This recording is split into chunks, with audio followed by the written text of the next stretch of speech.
time to buy some stocks. If you have not bought stocks on Kiefer Sherwood yet, you still have time to do so. I know the price is higher than it's ever been, but I would still recommend it. That guy fucking rules.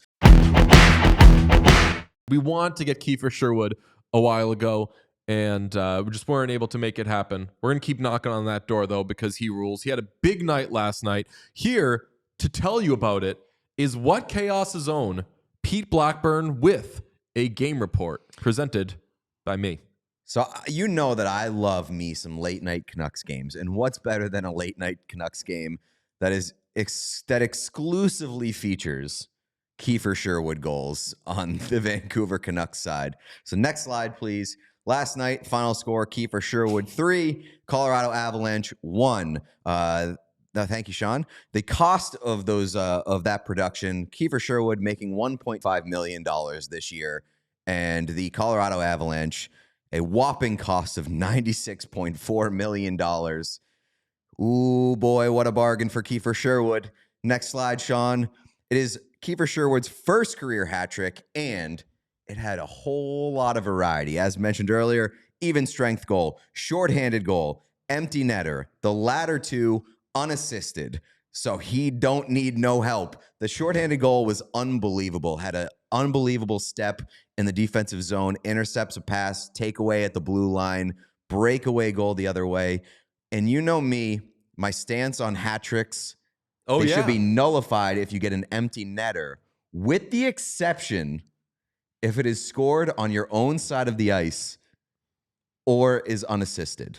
I would also say that a shorthanded goal curries favor. I was going to say, I feel like a shorthanded goal gets you a few extra points towards the points you lose for an empty netter. Yes, it offsets an empty netter. Yeah. I think that if you have a shorthand, if you do a Sherwood hat trick, which famously is a shorthanded goal, even strength goal, an empty netter, that's just as valuable as like your Ovech. An Ovech trick is 8 empty net goals. I do think an empty netter also hits a little different when it is like the third of a variety of goals. Like he needed a third kind of goal because I guess it could have been a power play goal. I mean, we didn't talk about the Scott Laughton hat trick, the 4-goal performance. 2 of those were empty netters, but they were the only 4 goals for his team. Which in this case, the only 3 goals for his team.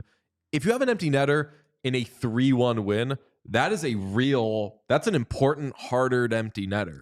That is one goal. To be fair, the 1 goal was like inconsequential for the Avs. It was a meaningless goal. They scored, I believe, after the empty netter. Oh, okay. Yeah. So fuck this guy. Also, Scott Laughton had a breakaway slapper for his first goal of those 4 goals. So anything after that doesn't really matter. You start with a hat trick when you have a breakaway slap shot goal. Sean, go ahead, pull up the next slide. Let's get into some analytics. The fans chanted Kiefer Sherwood twice at Rogers Arena last night, and by the metrics, it was the loudest crowd moment of the regular season so far. In my living room, because I turned the TV up all the way. Ooh, I like it. Was fucking electric. I was screaming last night. What a night of hockey. The Oilers game, fine. I'm happy for you, DJ, that you had a fun little time with that game. I had a very fun time. This was my fucking Super Bowl. Next slide. 11 goals this season now for Kiefer Sherwood. It is a career high. He has only played 30 games this season. What a fucking king. Go ahead. He has more goals than 523 NHL players across the league. He is second on his team in goals. He has more goals than reigning Rocket Richard winner Austin Matthews, a former 69 goal scorer. He also has more hits than fucking everyone. And by a wide margin, 58 more hits than the next closest guy on the list, who happens to be Mark Kaslick, brought up earlier in the show. So that is amazing that he can score 3 goals without ever having the puck. That is impressive. That guy just he gets the puck. He hits, he gets the puck, and then he scores. Nice. Bob was talking about earlier the type of player that Vasily Podkolzin is. He is a puck retriever. He's kind of like a junkyard dog. Will go get it. The only difference is Kiefer Sherwood goes and gets it for himself, and then he scores. A regular Pyotr Kochetkov. And then finally, we talked about this morning, time to buy some stocks. If you have not bought stocks on Kiefer Sherwood yet, you still have time to do so. I know the price is higher than it's ever been, but I would still recommend it. That guy fucking rules. It's still going up. Should have got in on the ground floor like me. But yeah, I was gonna say. Best time to plant a tree was 20 years ago. Second best time to plant a tree is today. You think that stocks are still going up, so it's still a good time to buy? he is like the most important player on that team that is not named Quinn Hughes. He's just beginning his ascent? Yes. Okay, so fear not. Buy stocks now.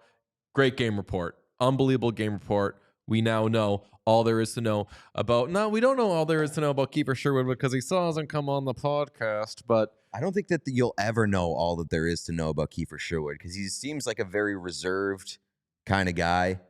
He keeps to himself until he takes the puck from you. give me a Japanese American junkyard dog player on What Chaos. Isn't that all we dream about? Pretty much. He's awesome. Love Kiefer Sherwood. We all silly like the mayor.